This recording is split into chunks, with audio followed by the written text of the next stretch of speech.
Thank you to the SAS organization. Been very hospitable to us so far this year.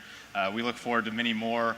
Sergey and Dasha has helped us tremendously, and we're very thankful to be here in front of you, as well as the participants here in the field, instead of being out on the beach, enjoying the sun inside in the dark with us where we don't get burned. So hopefully over these next few minutes we can share a story of the underlying theme for this talk is while the other talks have had these complex and very advanced techniques, we're going to share a story about an attacker who just has to be good enough. And over the last 7 to 8 years have been very successful compromising the payment card industry's clients, and strategically in the United States. So that's where our focus will be, although we believe our attackers to be obviously elsewhere in the United States. So this is really the agenda for the talk today, background on who these guys are, why we're up here, their life cycle. Really the meat of the conversation is the hunt. Obviously we want to be able to portray kind of what we do as consultants, but also give you guys some tips and techniques, some tools to then go and do your own types of analytics, not necessarily for a financial threat group, but you can use the same techniques on your own networks to find your own evil. So who am I? I'm Preston Lewis. I'm a consultant for Mandiant, a FireEye company, if you will. I am also a QSA, which is really just fancy words for saying that I'm allowed to do investigations for PCI clients. I'm Jacob Christie, also with Mandiant, a FireEye company. And I am not a QSA, but I help Preston out from time to time. Perfect. So who is this we're talking about? Again, since we're with Mandiant, we like to use our 3-letter words, APT, FIN. For some unknowns, we have UNCs, et cetera. But for this financial threat raptor, we're talking about FIN 5, which is also in the public realm for raw POS. So if you guys have heard raw POS, it's been around for many moons if you've been paying much attention to the PCI world. So this isn't anything new. And so what we're trying to show here is how the same attacker has begun to do additional compromises of additional clients for the past several years, and we'll touch on what exactly that is. So what are their primary targets? Again, PCI data, track data. So we are talking about things that are still clear text in memory, not the end-to-end encryption or chip and pin. So again, there's a more smaller niche since we're now migrating to that technology in the US, but also why maybe the focus is in the US. Additionally, they are looking for other areas of sellable data, since that is a smaller area. So we are talking PII data. We're also talking about stuff they can sell to particular users. So if that's a rewards points system, if you want to sell points for various needs, that's another area of opportunity for this attacker. So who are they and where are they?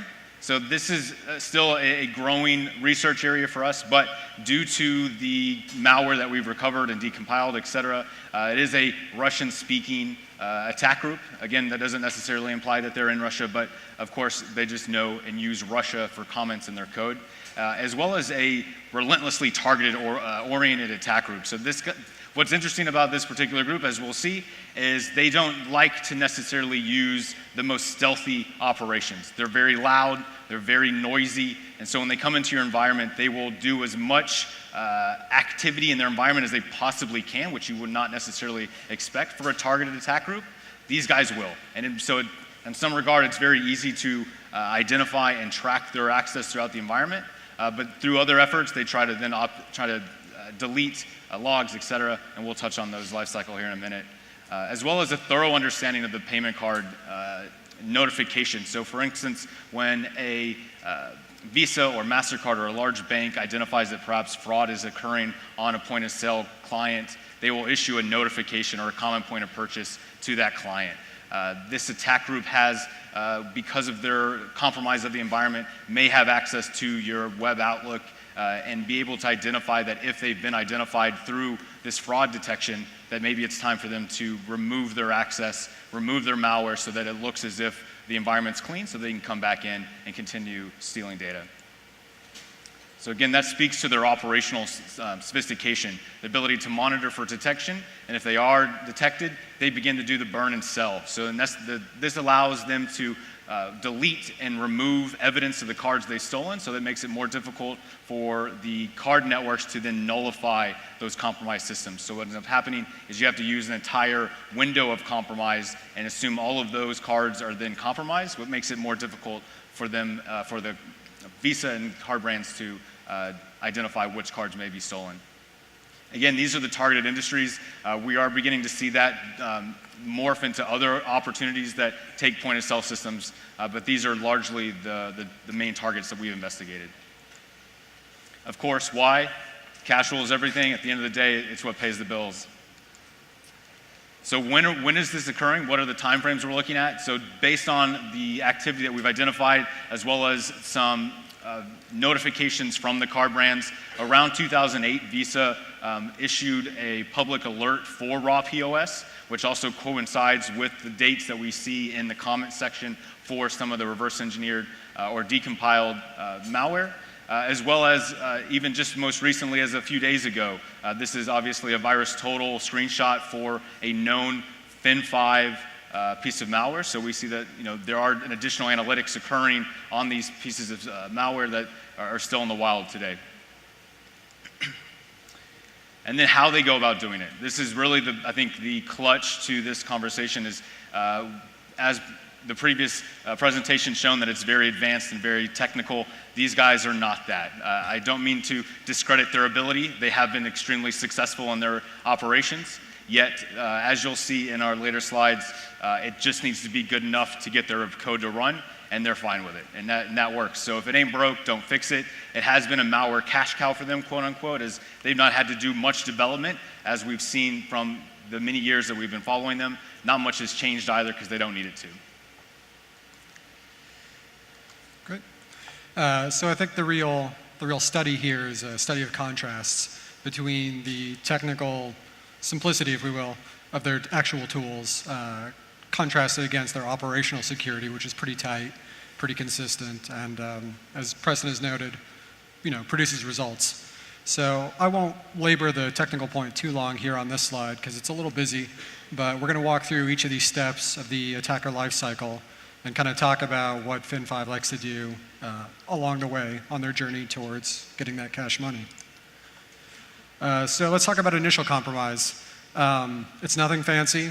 They're not out there hunting zero-day exploits or even really phishing all that much from what we can see. It's really just using known vendor accounts or brute forcing vendor accounts in a lot of cases, or otherwise previously compromised credentials in order to hit up single-factor VPN, public-facing RDP, Citrix, TeamViewer, VNC, whatever's out there and is available. They're going to go ahead and use that to their own advantage. And a lot of times these remote access solutions are open for the vendors of the various point-of-sale systems in order for those guys to come in and support legitimate operations. So the crux there is where they're compromising those credentials, or they're easily able to guess those credentials in order to just blend right in. So after initial compromise, they move in and they start performing internal reconnaissance. A lot of that is just straight net tools. You can see a nice little screenshot here. It's a GUI tool, a lot of port scanning, does your basic Nmap type functionality. And they use this output in order to create a network map and identify future potential targets based on the results. And why this is interesting is because it produces a lot of good forensic artifacts from whatever system they happen to be running this on. We've got some output here from registry showing the start and end range that they're looking to search for. And this usually persists in registry unless they happen to clean that aspect up later. Some additional output, if they happen to have not cleaned up the output from the tool itself, this is what it looks like. And one of the things we wanted to highlight there in red is that in this particular instance, they happen to port scan their own computer connected through that VPN. So they don't really care. If it's there, they're going to grab it and they'll clean up afterwards. Maybe, maybe not. Just depends. So once they've identified that target list and they've got at least a list of hosts that are on the network, they mostly just get around through PSExec. It's really nothing fancy.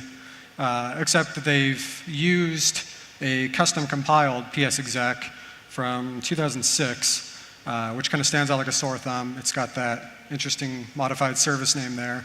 And basically the only custom addition they've made to this tool is that it will automatically accept the sysinternal's end user license agreement. So again, nothing fancy, but it's just enough to get by. A lot of times this PSExec variant is named for an actual legitimate McAfee file, framepackage.exe.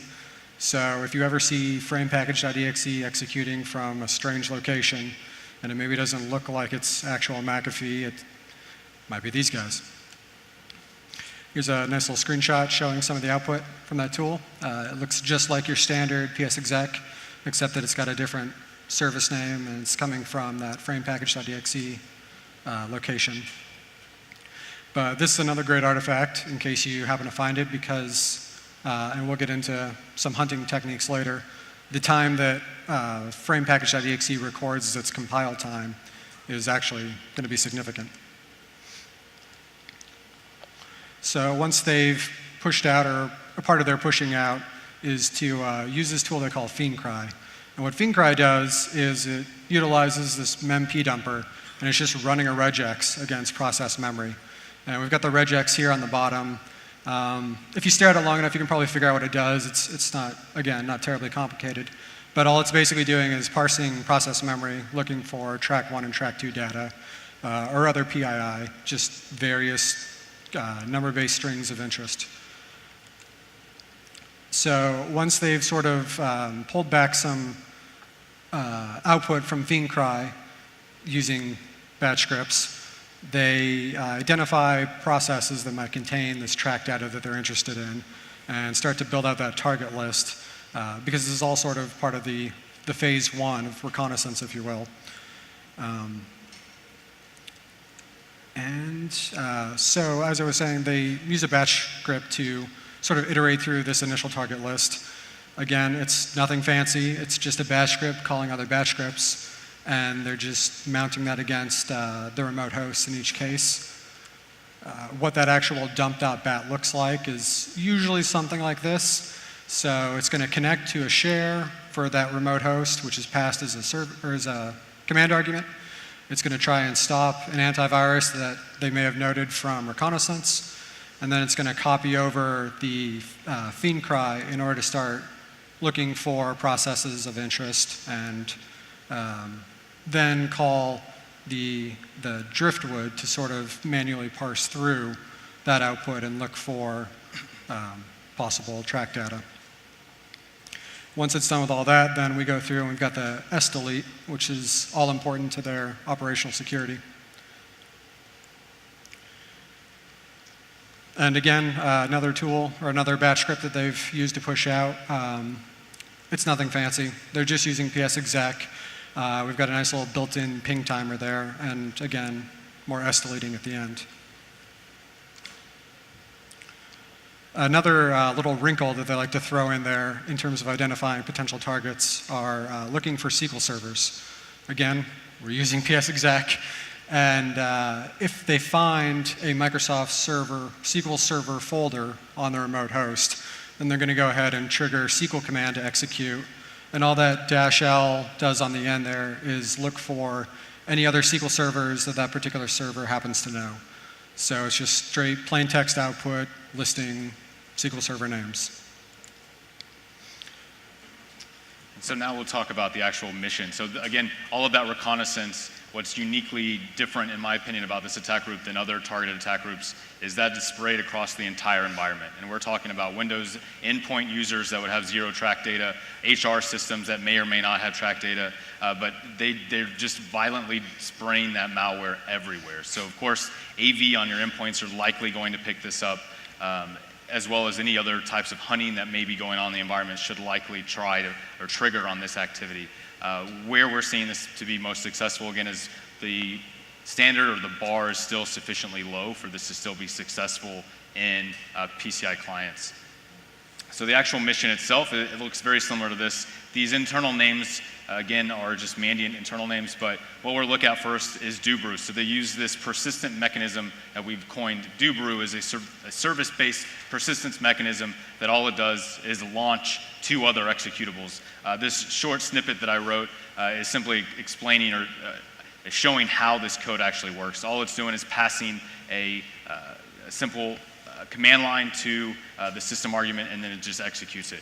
So you would see this type of compiled code as a service in your list of running services. It's not signed, so it would be an unsigned service itself, so that may trigger some concern or alarms. But at the same time, if you were to pull back this particular service path, put it in a sandbox, for instance, you wouldn't see anything malicious, because in and of itself, there's nothing suspicious going on. And you'd unlikely to see an MD5 match or SHA-256 in VirusTotal, mainly because those particular paths will change, or the file names will change, thus changing the cryptographic hash. So then we'll look at the fiend cry stage 2. So much like the fiend cry stage 1, that scanned all of process memory, fiend cry stage 2 actually now has targeted the actual process that tracks or processes track data. So therefore, this reduces the amount of time for the executable to scan in its memory space. So now we're looking at a targeted fiend cry activity to look for that specific track 1, track 2 data, or PII data. Oftentimes that's dumped to clear text in a memdump folder, which then we'll get to the DRIFTWOOD component, again also launched by Dubrew, is the actual Perl to exe compiled script that parses the output from fiend cry and tries to do some other types of consolidation to either remove duplicates as well as to ensure that it is true positives. So that's then oftentimes created in a fake DLL, so fake being quote unquote the fact that it's not a portable executable, it's just raw text. And generally it can also be obfuscated using a trivial XOR key. They do this again, in our opinion, that they try to remove the possibility of being able to recover the cards that were stolen or compromised. So then at some point in time in the investigation, that they can either remove that or delete that file itself, or oftentimes, sometimes because we get there soon enough, they haven't had a chance to delete it. So again, DRIFTWOOD is a Perl script. It's compiled with Perl to exe. So that allows, much like a Java, you can then just decompile it and get the output looks just like the original script they wrote. Again, you saw these screenshots earlier. It provides some great comments, as well as the original regex that we had identified, thus identifying the type of activity that it's looking for. Again, with Perl to exe, there's also an additional load of dynamic libraries whenever you execute those. So what you then generate on the host is a lot of host-based artifacts, namely these P to X temp directories. You get a wealth of data to begin identifying where perhaps other Perl to exe binaries have executed in your environment. So you can sweep your environment to identify maybe there's other systems of interest that it would be impacted. Lastly, or additionally, so with Flipside is another internal tool that we coined. All it is a simple tunneler. So much like Netcat, but slightly different. This allows just for porting of 2 different IP addresses and ports, therefore to tunnel access inbound, outbound, or between hosts themselves. So in this case, a lot of times they like to maintain access by tunneling RDP outbound, largely over 443, but still using HTTP or RDP. So again, if you have any IDS or any other types of network analytics, you might trigger on this activity that's a protocol mismatch, or perhaps just unused RDP outbound. So if there is an effort to complete the mission, again, this is largely an effort to stay in the environment themselves, as well as to remove evidence of what data they've compromised. So if that's access to OA or access to other activity that shows that they have been identified, they will likely delete all of the tools as well as the malware, the flip side, and keep those running just in the event that an investigation comes through, doesn't see any malware, they can then come back into the environment and continue harvesting cards. So again, once they've completed the mission, they will again push out that batch script to harvest credentials across the environment to either maintain a current list of credentials in the event that they've done some password resets, onesies, twosies types of deals. They will deploy FlipSlide a lot of times to unused or uncompromised systems so far, so perhaps web servers, perhaps other types of systems in the environment that have nothing to do with the PCI data, as well as delete their malware. So they will remove the track harvesting code, therefore trying to look as if this compromise never existed or perhaps it's outdated. And then, of course, clearing event logs. All of those potentially could be very large alarms to any blue team defenders. Of course, anytime you see a log getting cleared, that's likely to be bad, although we've seen many an admin use them just because they like to. So this gets to the meat, the hunting phase, and what we like to call how we identify this activity, and largely how you can identify other activity in your environment, not necessarily Fin5. I think a lot of us here have used hunting, so again, we just wanted to touch on how we go about doing it from a Mandiant IR side. We leverage application compatibility cache across the board on every engagement. If it's something that you guys aren't using today, I would highly recommend finding a way to fine-tune shim cache data into your analysis process. It's a wealth of data along with AM cache for the newer systems. It's a fantastic wealth of forensic database for that information. So here, of course, we would see PSExec in FiendCry, DRIFTWOOD across the environment for where they sprayed that malware, and that's why this particular artifact allows us to identify this is likely to be a Fin5 breach because of the wealth of application compatibility cache evidence for Fin5. Additionally, the system event logs, right, the cleared event logs, the PSExec service binary, if you guys are a PSExec shop, perhaps you can identify what admin may likely use it, and then try to whitelist, quote unquote, those particular users, but trying to identify what may look suspicious. Additionally, the VPN logs, I believe it was John Lambert in the previous talk this morning, exemplified this point specifically with the GeoIP VPN logs. If you have two users or the same user logging in from two different geographical locations that are impossible to travel to within, that's a huge red alert. And we use that when we come into an environment and start processing VPN logs as well. And then, of course, any type of suspicious firewall activity over RDP, that's likely to be not good. So something to look into. Lastly, the malware uses, because the Fin5 uses Borland compiler to compile their executables. The interesting thing with Borland is it includes two unique exports in all of its code. So one way we also can track through the environment is looking for these two particular exports in the malware itself. There are a few false positives in any environment, but using this particular PowerShell Arsenal tool that Matt Manifestation has put it on his GitHub, you can actually begin sweeping your own environment, looking for exports of interest. If you know that you have a specific malware that has an export that's of interest or imports, etc., I would highly recommend taking a look at that PowerShell module, and you can incorporate that into your sweeping as well. Yeah.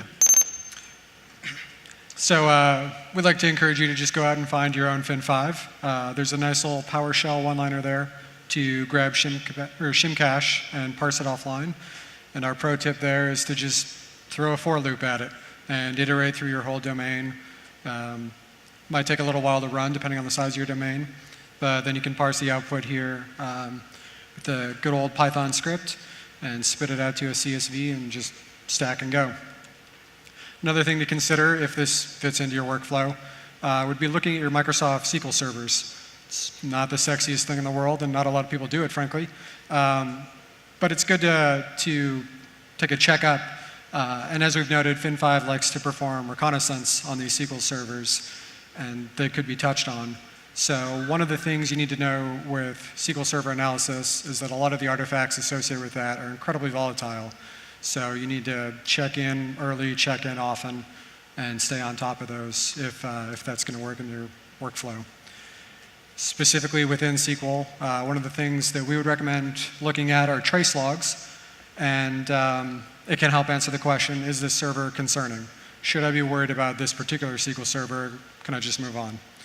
And there are two ways to look at these files. You can either put them into a standalone program called SQL Server Profiler, which comes bundled with every SQL Server installation. Or you can actually query the file with the path directly from SQL Server itself. So there's a few caveats to looking at these trace logs. They're quite verbose, and in a production environment, they'll be pretty sizable. They're also created and then paged. They're created when SQL Service starts, and then paged to disk and closed when SQL Service ends. And I think by default, they only keep 5. So you may only have a few days worth of activity or an hour's worth of activity. Just depends on the production system. And another final caveat there, the default logging for trace logs is kind of insufficient. So hopefully you have a DBA that knows his stuff, and he's worked through a lot of these trace log templates and built out some of the infrastructure you might need.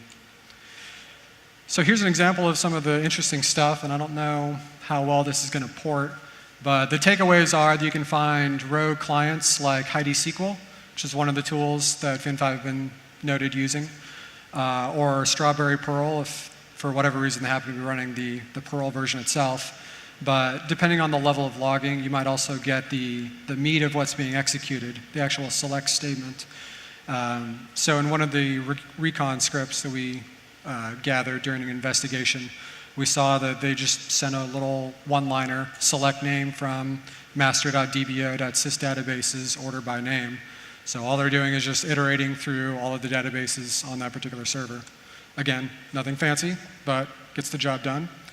So I think we've covered why trace logs. But while you're there, if you need something else to look at, error logs are another good one. They're flat, plain text, so you don't even need a standalone tool to look at them. Kind of comes with the same caveats, though. It may not have all of the things you need with the default logging on the box. So make sure you get on top of those. And I don't know if we have time for questions, but thank you. Yeah.